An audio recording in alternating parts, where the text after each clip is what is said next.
So I'm ready. All right. So for the first one, I was watching a podcast on YouTube. I just need to set the scene a little bit just so you can understand the context a little bit. I was watching a podcast on YouTube, and one of them broke their ribs, and the guest asked, "Well, do you know which ribs you broke, or do you even know if they are broke?" And the guy responded, "No, I didn't get an X-ray," and it beeped when I was watching him demonstrate where he hurt his ribs. And I thought, not in words, I just kind of knew it, that like some people may not understand, like may not be medically literate, and like you shouldn't take their word for what they say, because he said in the beginning of the interview that he had broken ribs, and then later on it said that he never even got an X-ray, so he doesn't know that. And I don't know, there's no like words that went along with it. It was similar to the one where I was like looking in the background of my professor's thing and thought about how younger people look, or rich people look younger. It was similar to that, where like there's no words attached to it, and it all happened like really quick. So at the moment of this beep, I'm understanding that you're watching TV, but the centerpiece of your experience, the center of your experience is a thought, which is you shouldn't believe what people say. Some people aren't literate; they don't know. Medically literate, yeah. So like medically illiterate. Like you shouldn't take someone at their word if you're like taking a history on a patient. It was more like, I don't know. I don't know if it was. There's no words to it. I just kind of knew at that moment. That's what I was thinking about. But I'm gathering that even though there are no words, this is fairly specific. Something about medical literacy, and something about you shouldn't take their word for it, and something like they don't know. All that stuff is wrapped up in this unworded thought. Yeah, I think I was digesting the video of them talking, because it was still part of my experience of me watching and listening to them, but all of that information I knew like immediately. And by knew immediately, do you mean in front of the footlights of my consciousness? Yeah, that's what I was thinking. And would you say you're more into the thought about that, or more into watching the TV, or 50-50, or? 50-50. It pulled me away from it a little bit, but it was still present in my experience, the video. Okay.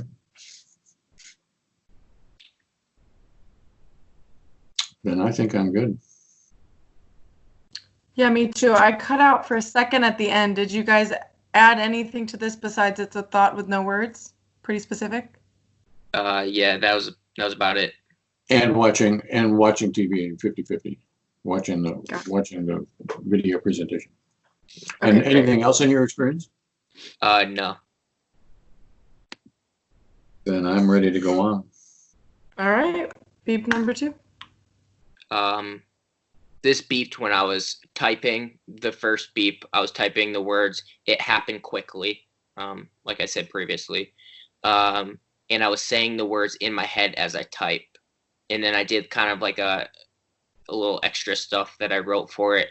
And I said it was tough to say if typing the words, if I was typing the words to my thoughts, or I was hearing if I was reading what I was typing. So like, I don't know if I was typing what I was hearing or hearing what I was typing, if that makes sense. But I said it happened quickly in my head, an internal monologue at the rate of me typing. Okay. So those words are present. It happened quickly. And this is like an internal monologue, inner speech kind of thing? Mm-hmm. I was just typing along with what I was saying. And you said at the rate of typing? Yeah. So does that mean like in sync, or just seems like they're the same? It's in sync. So it's like I was saying the word as the words were popping up on the screen. And like I said, as it appears, I'm saying it happened quickly. Yep. Which would be a little more like drug out than normal speaking. Am I understanding that? It felt fluent to me. It didn't seem like laggy or anything. Okay. So it seems like they're just flowing together. It doesn't feel like it happened quickly or something like that. Yeah. Okay. And like I said, as I get better at like analyzing what's going on, I noted that like I don't know if I'm reading the words and that's what I'm hearing, or I'm typing what I'm hearing. I don't know what comes first, the chicken or the egg, if that makes sense. Yeah. So it's like, so the question remains of whether this is like a reading, like I'm reading what I type, or if I am, I guess, narrating or saying my thoughts and typing them. Is that? Yeah. I'm personally think, I'm gonna put a bracket around it, that I am writing what I am saying. But it happens at the same time, so I don't think there's actually a way to tell the difference. Okay. I guess if I could close my eyes and type, never mind. Figured it out. So that's what the bracketing means, is that we can't figure it out. We're gonna set it aside. It's an interesting question, but we're not getting any evidence about it on this beep, I understand. Absolutely. No. And we have sometimes used the word speaking and sometimes used the word hearing. Do you? I tend to use the word forcing speech and not forcing the speech. And this one is me forcing the speech. So this one is definitely a speaking thing. I am creating these words and my experiences of speaking them, not hearing them coming back from some out loud speaker that's playing Ryan's voice, but yeah, speaking them in my head. Okay. As if I was saying them out loud. Okay. It happened quickly. And we've called that on other occasions, we've called that like self-directed speech or something like that. Is that right? I don't know if you referred that to me. I don't know if you talked. Yeah, no, you, Ryan. I think like, is that in the ballpark of what you call self-directed? I think that would be self-directed. Like I'm not like talking to myself. I don't think I'm typing. So like that's just like how my writing process works. I'm not saying, I wouldn't say I'm talking to myself.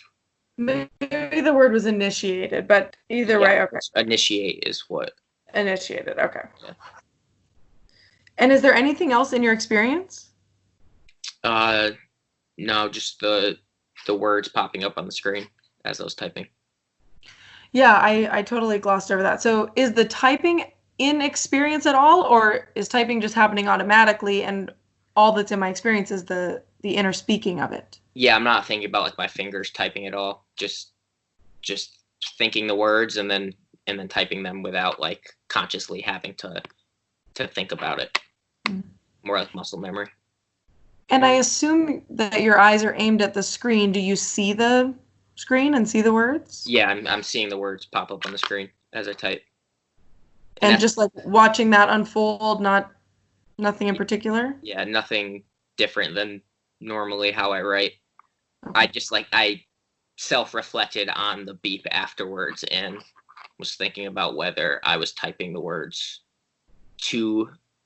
if I was hearing the words as I typed, or typed the words and was reading it and then hearing it. Yeah, it's a really interesting question. Yeah. So I'm saying these words while I type them in my head. That's in my experience. The typing, like the physical act, is not really, that's happening automatically. Yeah. But I do see the words as they appear on my screen. Mm-hmm. Okay. Just like watching for typos as like I would normally do. But that like wasn't conscious. Like if there's a red line that popped up, that would have caught my attention, but that wasn't in my consciousness at that time. Okay. Then I'm good. And I'm good too, but I would say about the bracketing of presuppositions, it could be that I'm hearing what I'm typing, and it could be that I'm typing what I'm hearing, and it also could be that there's some other explanation for it, like these things are parallel, and one of them doesn't have anything to do with the other. But the Ryan bag of bones is both typing and both speaking, and those two things are happening because they're connected with the same bones and sinews and nerves or whatever, but they're not impacting the other. Mm-hmm.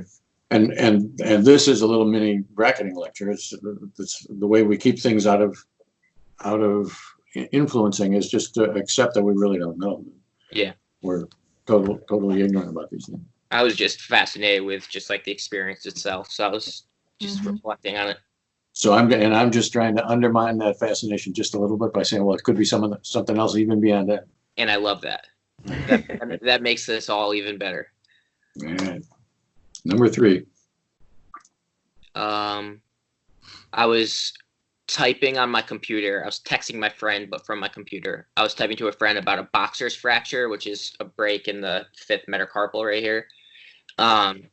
And when you break that hand, like when you break that bone, your fingers curl in a little bit.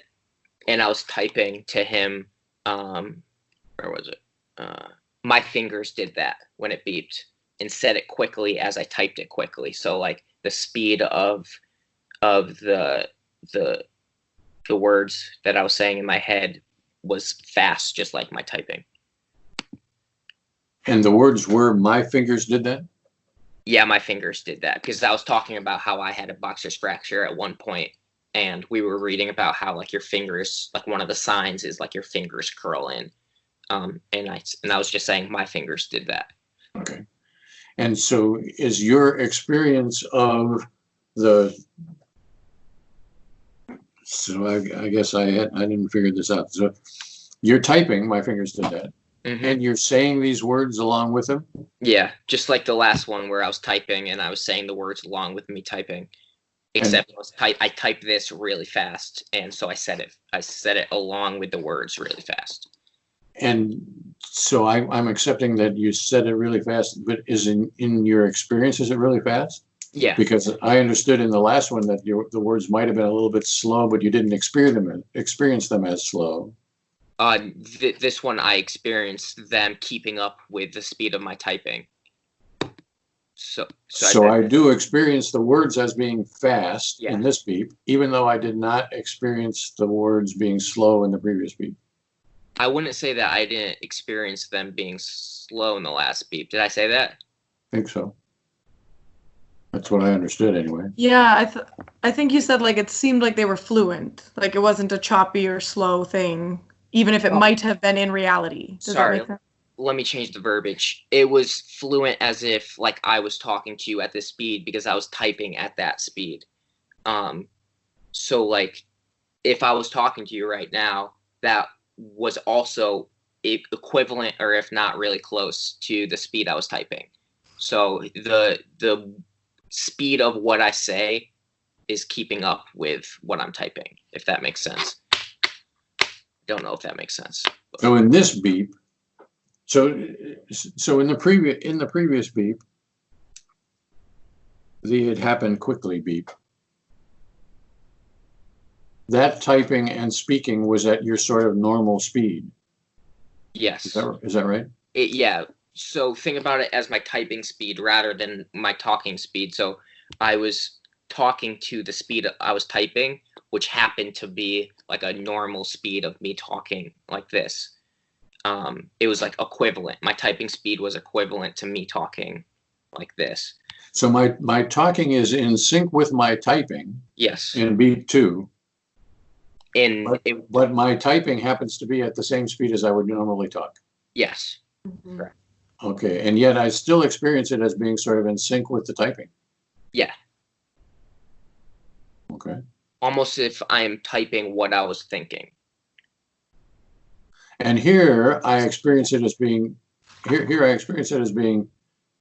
in sync with my typing, but my typing is faster than I generally speak, and so I experience myself as speaking somewhat faster. Yes, correct. And it's not just that I am speaking faster, it's that I am somehow mildly noting that I am speaking faster, that the whole thing is happening fast. I didn't like directly think about it in the moment that I was speaking fast, but like when the beep came and I went to go record what happened, I just noted that the speech was faster, this beep, because I was typing faster. So like that's the distinction that I want to be as clear as we can get about. So while you are speaking it, are you somehow noting that it's faster? No. Or on retrospect, I noticed that it was faster? Yeah, on retrospect, I noticed it was faster. And so does that mean that at the moment of the beep, it seems like I'm just speaking in sync with the typing? And then later on, I recognize that the in syncness involves being faster? Yes. I think we're on the same page about this. Okay.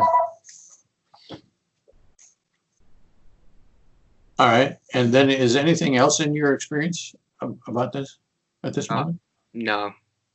Including your hand. You're writing about your own hand. Yeah. But that's not in your experience at this moment? Not at that moment. But I did think about the moment, like I flashed back to the time where I broke my hand to like remember the moment. But when I was typing, I wasn't thinking about that. So some number of seconds or whatever before the beep, you had remembered how you broke your hand and remembered that your hand had curled. What it looked like, yeah. And that inspired you or whatever to type. My hand did that. Yeah, because but now that's gone. All I'm doing is typing. My hand did that. Yeah. My fingers did that, I guess. Yeah. Okay. I think I'm good. Yeah, me too. All right. Number 4.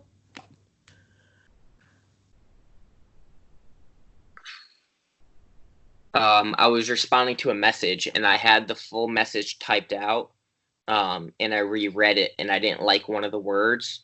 So I went back, and at this point of the beep, the cursor is like right next to the word ploy. And I was like looking at the word ploy and staring at it. And then when it beeped in inner speech, I said scheme, as if like I was going to change the word ploy to scheme.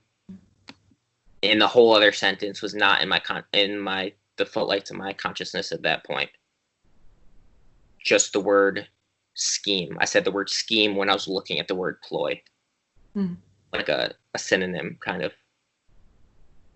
And so am I understanding right that both the seen word ploy is in my experience and the innerly spoken word scheme? Yeah. Those are both in my experience? Yeah, correct. And are you more interested in one of those at the moment? Like, is more of your experiential energy or whatever aimed at ploy or at scheme? Not notably, no. So it's like 50-50, I guess. Okay. It definitely wasn't like significantly different. Okay. And so about let's start with ploy. So you've already written ploy, it's on the screen, and you don't like it, you want to change it. Mm-hmm.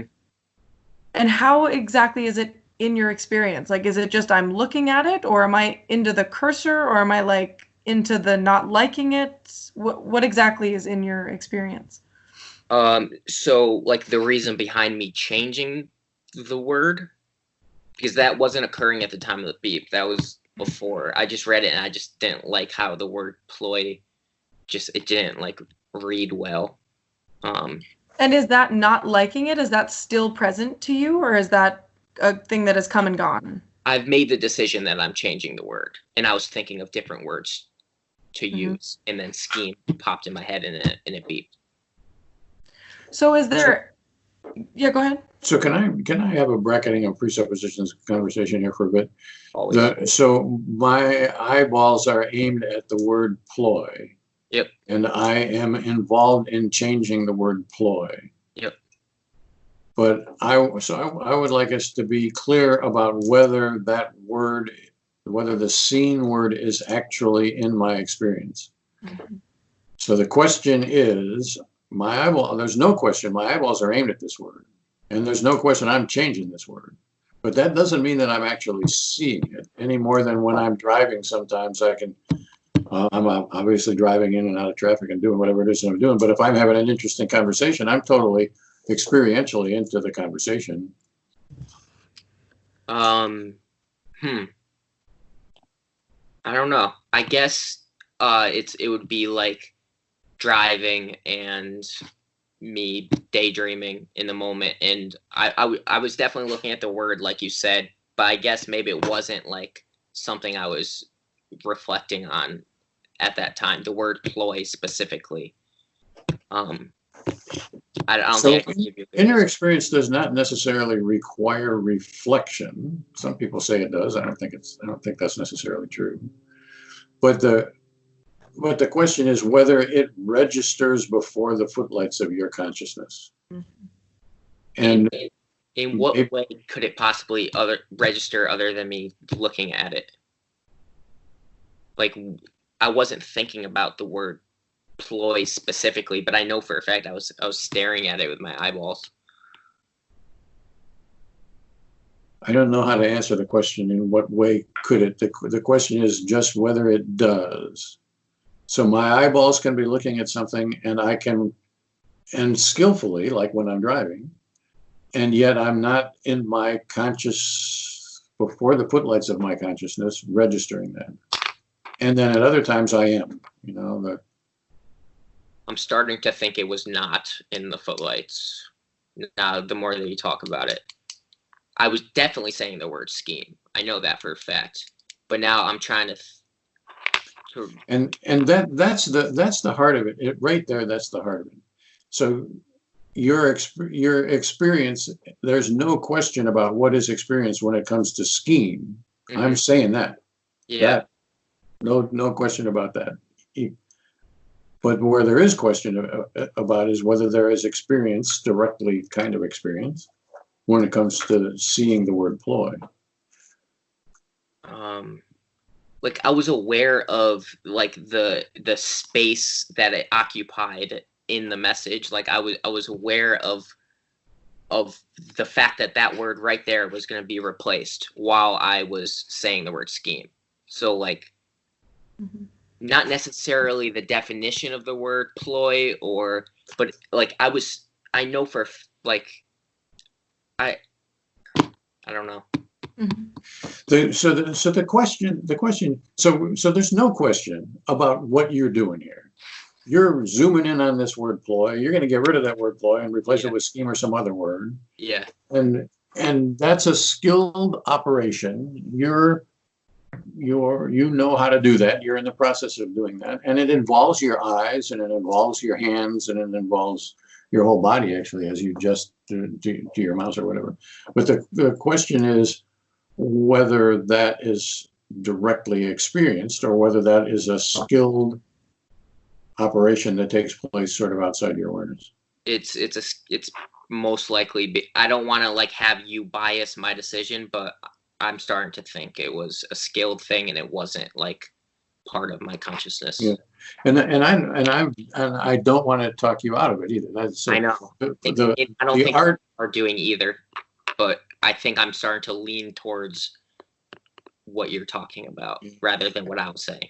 And this is the kind of thing where I don't think we can possibly answer the question about this particular beep. That you weren't ready to make that distinction when the beep happened, which was a couple of hours ago or whatever. Exactly. So this conversation that we're having right now, it might seem like I'm trying to figure out what was going on in that other beep, but it's not really. It's about, well, let's see whether we can sharpen this distinction for Ryan so that going forwards, he's more adept at noticing whether the eyes are actually working.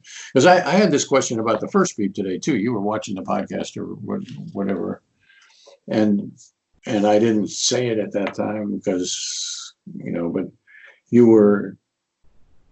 I forget what the details of that were, but you had this thought about whether the guy knew what he was talking about or whatever that thought was about. And you wanted to know if I was still like listening to what they were saying or like and we left that as being, well, yeah, probably 50-50 or something like that. But I was skeptical about that for the same reasons that we're talking about right here. It would be natural to assume that my eyes were open and the podcast was doing it and I was keeping track of it. It would be natural to assume that I was seeing it and hearing it in my experience. But I don't think that's necessarily true. So basically, you're just giving me a skill to take forward as I keep. Right. That's right. What I'm really trying to do is awaken your interest in. Well, am I really paying attention to what my eyes are aimed at? Just because my eyes are aimed at that, does that mean I'm really paying attention to it? Yeah. There's only one time that you have a prayer of being able to answer that question. It's possible that question is not answerable. That'd be fine with me. But the only time that you've got a chance of answering that question is right then, right at the moment of the beep. And so this conversation is, well, let's see whether we can get Ryan interested in that kind of deal. And And it sounds like he is interested in these kinds of things. So let's sharpen his skills a little bit. And right. maybe we'll learn something, and maybe we won't. Makes Maybe sense. he'll learn something, and maybe he won't. That, you know, and so I for sure don't want to convince you that when your eyes are open, you're not looking. That's not my aim. My aim is to try to bracket all that stuff. Well, maybe when my eyes are open, I am watching. Maybe when my eyes are open, I'm not watching. Let's set that aside and see whether we can see at the moment of the beep what's going on. Because that's really what's interesting. I mean, yeah, there could be so many different things that I'm not aware of that I could be missing and not giving you guys information on. So absolutely, the more we know, the better. Absolutely. It all makes sense. Number 5. Do it many times. Well, sorry, real quick on number 4, scheme. Is that just an innerly spoken, your voice thing? Yeah, no, like nothing else. Got it. I guess now that we're asking back on that, so are you analyzing whether scheme is a better word or not, or are you just saying it? And so I knew I wanted to change the word ploy, so my brain went to thesaurus mode, and the first word to pop up was scheme, and then it beeped. And so far, all you have heard, you have said scheme, and somewhere down the line, but not yet, you're going to decide that was the right word. But so far, you're just saying it? Yes, correct. Okay. I haven't thought of it, like it wasn't in my consciousness that I was going to use the word scheme at that moment. It was just an idea that popped up. I produced the word scheme. Produced the word scheme. Cool. I don't know where it came from, but are we all set on that one? Mm-hmm. Yep. All right. A notification popped up on my phone that someone followed me on Instagram. And it beeped when I was reading the name of the person, and the name was Daisy, and then the last name, which I'm not going to say, but even though I couldn't pronounce it, so I stopped. I didn't even say her last name. I was looking at it when it beeped.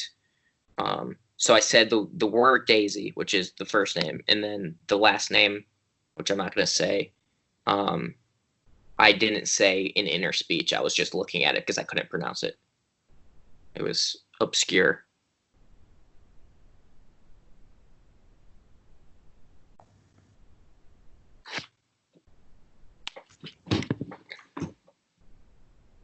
Oh, is this me? Yeah. Sorry about that. So am I looking at it with the intention to pronounce it, or am I just looking at it? I did not put any intention into trying to say it or anything. It was just something that I didn't recognize. It was a lot of words, a lot of letters. Sorry. So I'm looking at it and seeing it. This is definitely in my experience. Yeah. Is that right? Correct. And I would notice in light of the conversation that we just had before, you answered that question with confidence, whereas in the previous one you weren't really sure whether you were looking at it or not. That's what before the footlights of my consciousness means. That's either it's before the footlights of my consciousness or it's not. And I can't tell you what that is because that's your consciousness, basically. Yeah, this one I was definitely looking at because it was like after the beep, it registered like I couldn't read, like it was a last name that I'm not familiar with. Like, I mean, I could go back and sound it out, but I didn't like waste my time trying to sound it out because like I didn't know who it was, so like it didn't matter. So is it the case that you have innerly said Daisy and that is past? Yeah, I said Daisy, it passed, and then I got to the last name, and I didn't say like if I saw a last name like Alec, I don't even know how to say your last name, so I would just stop. I don't know how to pronounce. What's your maiden name? How do you pronounce that? Haugen. Yeah, I see. I wouldn't waste my energy. I would just like look at it. So I'm looking at it. I'm acknowledging it as a name. Yeah. I'm recognizing it as unpronounceable, but I'm not thinking about any of this stuff. I'm not thinking this is a name, this is unpronounceable or whatever. But I'm seeing it, and I'm seeing it as for what it is, which is as an complicated as a complicated name, Mm-hmm. and that's it. Yes. I'm not trying to say it. I'm not analyzing it. I'm not saying this is Polish or Chinese or whatever. Nothing. I knew it was just a name that I didn't know, so like it didn't really matter at the time. I was like busy, so it had like it popped up. I read it and then it beeped. And so, is there anything else in your experience other than the seeing of this name? No. Going back to what we were just talking about, I was gonna say that like I remember the color of like the notification. It was like purpley looking, but I don't think it was in the footlights. I wasn't thinking about that at all. It was more of a retrospect thing, just like remembering the moment right now. I'm remembering that it was purple. So, as a fact of the universe, this was a purple notification, but it wasn't like I was drawn to the purple or.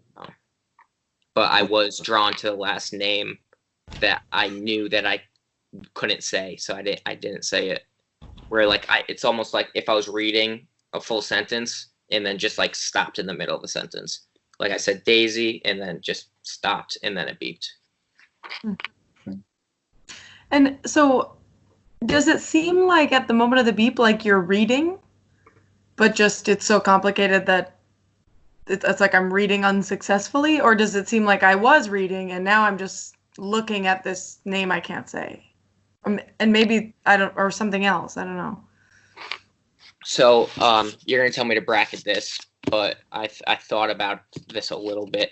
Like if I go to like read a sentence or something, or like a story that I'm trying to comprehend, I'm like reading every word individually and then putting everything together to try to like form something, to like make sure I remember it or whatever. This, like I didn't have to remember it, so I was just like looking at it, said Daisy, and then the last name came up, and then I didn't, and then I stopped. I just stopped saying Daisy after Daisy.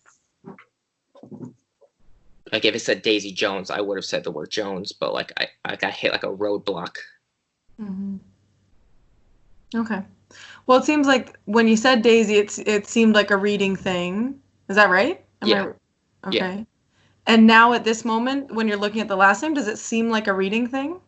Or like this experience is different? I've left reading mode and I'm just in the staring mode. Yeah, correct. It's not something I would typically, if I was reading that, like the name and like I had to absorb it, I would like say it in my head and sound it out. But I didn't have to because like it's just a name and I didn't need this information.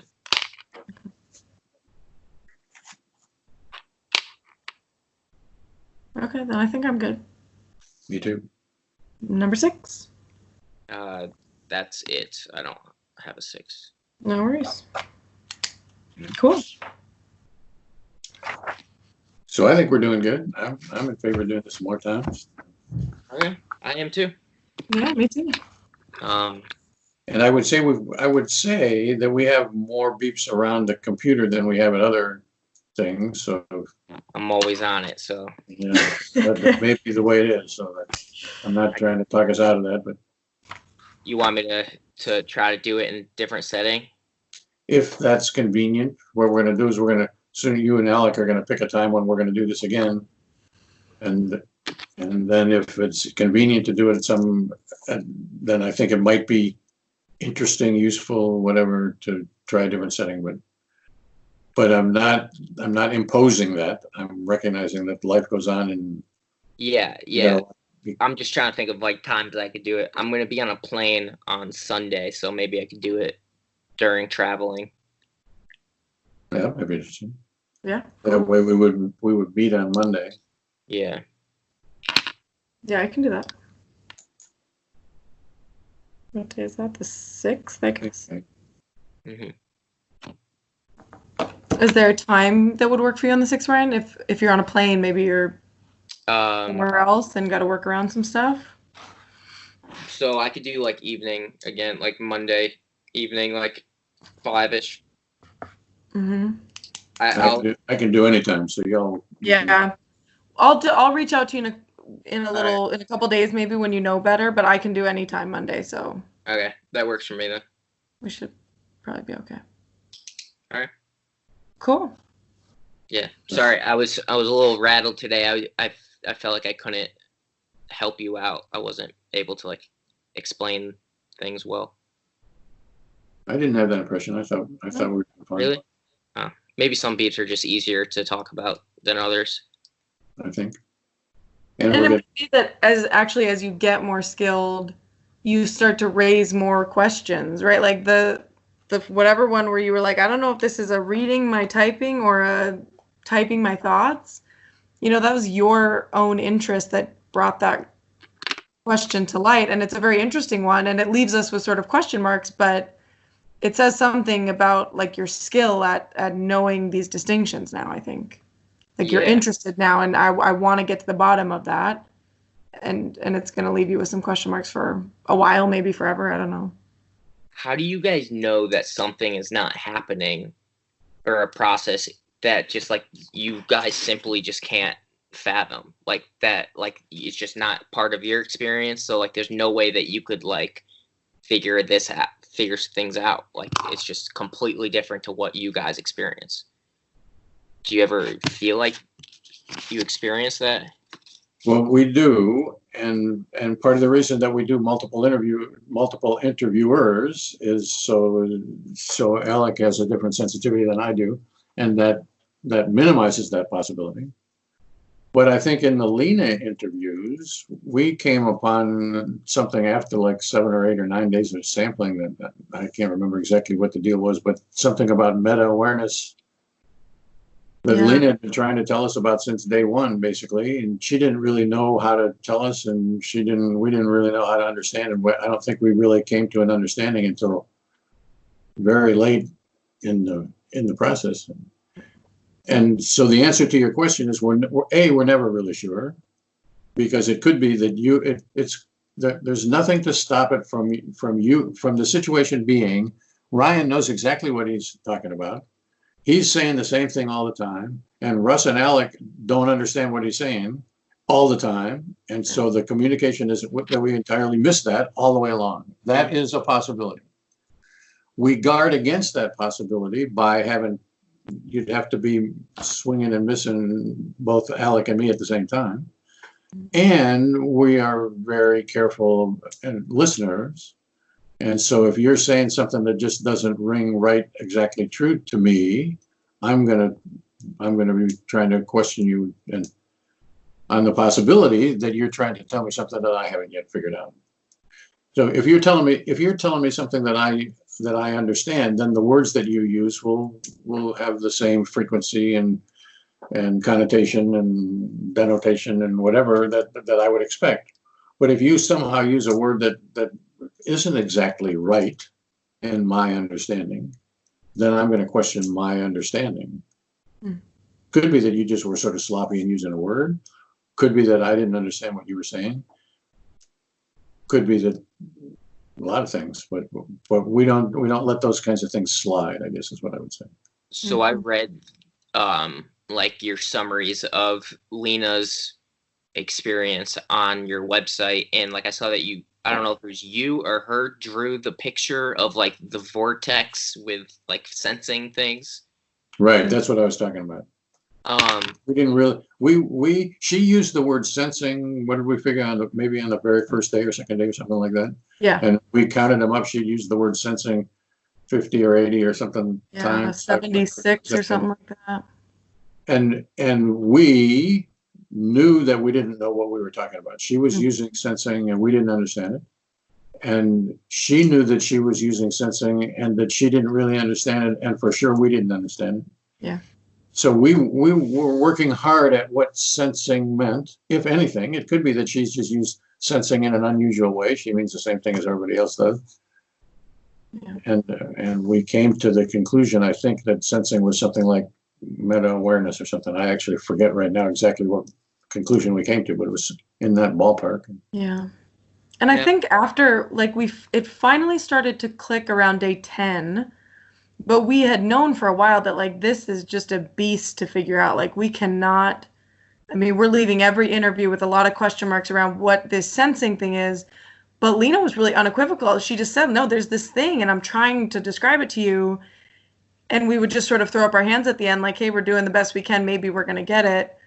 And I think that after day 10 or something, we spoke and said that it takes like breaking your own head open, which is sort of a crude metaphor, but to understand what Lena was describing. Like it is what you were asking, where it's something that just neither of us understood at all, apparently don't experience ourselves. And it just took like really like being upside down on your head to try to understand Lena from Lena's point of view. It's kind of like trying to describe a color to a blind person that's never seen color. It's like, it's impossible. Yeah. It's pretty wild. How do I know that I'm not experiencing that exact thing, but I just interpret it differently? Like I'm just using different words to explain it. Well, I think that is a fundamentally interesting problem. And the answer, I think, is the answer that I gave a little bit ago, which is you're going to try to put it into words. And those words have a range of convenience and a center of the target and a penumbra around it or whatever.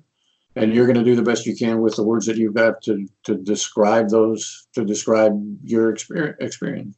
And then we're going to receive those words and we're going to be reacting to all of those things. And if the penumbra of the word seems off to the side from the denotation of the word, then we're going to say, well, what the heck did you mean by that, Ryan? Do you mean that? You use this word, and instead of having a halo all the way around this word, the halo is all the way off to the side. Is there something to that? And we're going to be asking that in whatever skilled way we can. We're not going to ask it exactly like that, but we're going to say, well, when you're saying this, do you really mean that? And when you're saying this, do you really mean that? Well, you've heard the kinds of questions that we ask. Mm-hmm. We're asking those questions to ascertain the possibility, to play around with the possibility that you are explaining something that we're not accustomed to hearing. But the interesting thing about it is that is genuinely one of the most interesting things that we do. I would call that a personal crossword puzzle. I mean, a three-dimensional crossword puzzle or something like that. We don't even know whether the words that we're using fit into the blanks that we've got. And so it is a challenge, which seems to me, and I think to Alec as well, to be a sort of a virtuous challenge, because we're trying to get at Ryan the way Ryan actually is, given the limitations, his limitations with language and our limitations with language, our joint language limitation. And we try to do that with Lena, and we try to do that with everybody else. Now, is there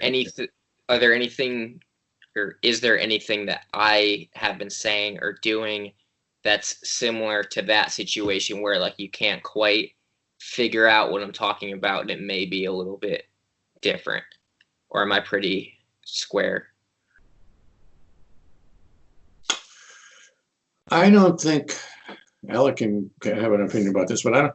But in the Lena situations, Alec and I had fairly constant conversations about what the heck did Lena mean by sensing or something. I don't recall having that kind of conversation in your situation. There is the questions that we've been having with you has to do with,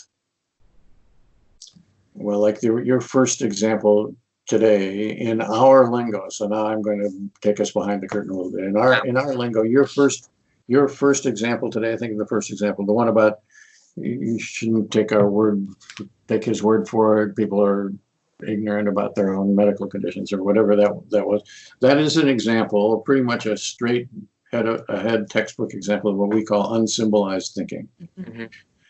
And it has, we have wondered for the last while whether you have this phenomenon of unsymbolized thinking. And we didn't say on day 2, when it looked like maybe this was going to be unsymbolized thinking, we didn't say, hey, Ryan, that's unsymbolized thinking. Why don't you just call it that? Oh. Instead, what we said was, well, we'll wait and we'll get some examples to that until Ryan says, as he did at the beginning today, well, this was like that one over there, which Alec and I had reckoned as being unsymbolized thinking. So now I feel, well, I can use this word unsymbolized thinking, and it's not going to screw Ryan up because Ryan's pretty good at this stuff. So what we mean when we say unsymbolized thinking is a pretty clear thought that does not have words and does not have visual imagery and does not have any other symbols, which is why we call it unsymbolized. And yet it's clearly before the footlights of consciousness. This is not just a gist. It wasn't like there was some gist that Ryan was saying, well, you know, people are medically illiterate or whatever. This was a specific before the footlights of consciousness experience. And that is what unsymbolized thinking is for us. Our technical term is it's a directly experience, quite specific, well differentiated before the footlights of consciousness experience. Interesting. And it generally takes a while for people to become confident of that, because people think that all thinking has to be in words, and you got to get over that. That's why that exact example is like the ones that I had trouble explaining, because it is unsymbolized. There's no symbols to actually like refer to or explain. So right, that makes sense. But that doesn't mean that the experience isn't there. So I think you are a pretty much a textbook example of what unsymbolized thinking looks like. Yeah. And I'm happy to have this out there on the web so that when people would say, well, you know, you just talk people out of it. You interviewers, you just tell people that you make out of a gist into something which is actually before the footlights of consciousness. Well, this example is going to be good. I can say, well, you know, if you believe that, watch the Ryan videos. It's going to take you 6 hours, but you can watch what happens, and you can see that by the time we get to day 6, he has on his own, with our differentiation maybe, but on his own, come to the notion that what he thought was going to be in words is not always in words, that he can think he can experience himself as thinking without having words or other symbols involved in it. What's that psych experiment with the little kid that was scared of mice? What was the name of that?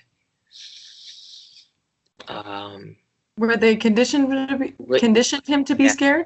Little something, I feel like. Little Albert? Yeah, little Albert. I'm your little Albert for this. So if you ever need to, except this is way less traumatizing, I feel like, to me than it is him. So I could be your subject for that. Well, the difference here is that I don't think we imposed this on you. This has been a characteristic of Ryan throughout his adult life. Absolutely. Before we came along, and he didn't know about it.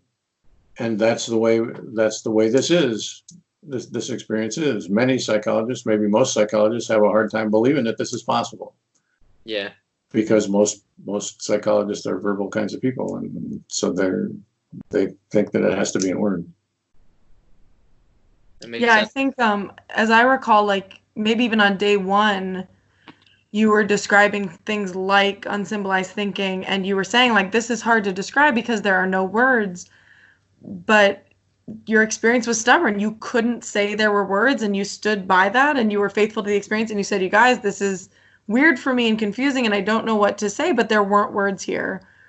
So I think, a testament to you being open to that, but also like your experience, it is what it is. So to your earlier point about, you know, maybe am I like Lena, but I just interpret it differently.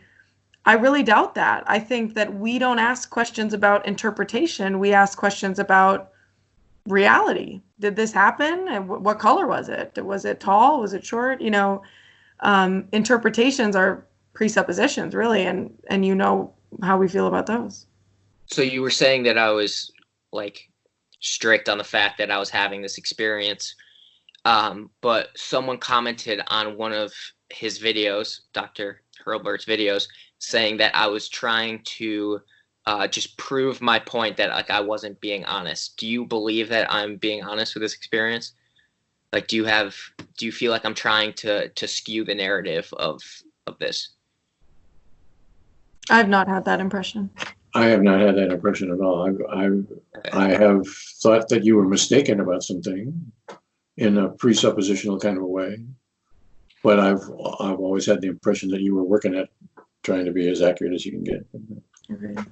In your face, dude. And so I also happily accept the fact that there are people out there who could put one over on me entirely, and I would never know it. Mm-hmm. I don't think it happens very often, but I don't discount the possibility. And you might be him. I would be a sociopath if I could do that. That's right. That's right. We hope you're not. But...